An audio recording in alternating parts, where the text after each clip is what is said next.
আমি শপথ করছিলাম দিয়েছিলাম যে কারো পারমিশন ছাড়া কোনো ব্যক্তিগত ইনফরমেশন না না না না আর না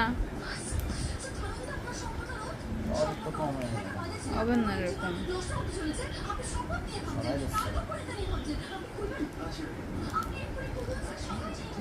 ঠিক আছে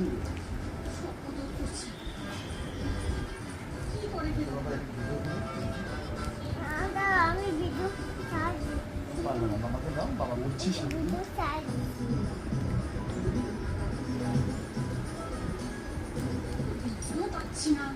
আনন্দ করছেন না এরকম সময় লাগবে এইসব কাজে তোমাদের কালার দেখলে মনে হয় তোমাদের কালারটা বেশ সুন্দর আসে ওদের রিয়েল কালার আসে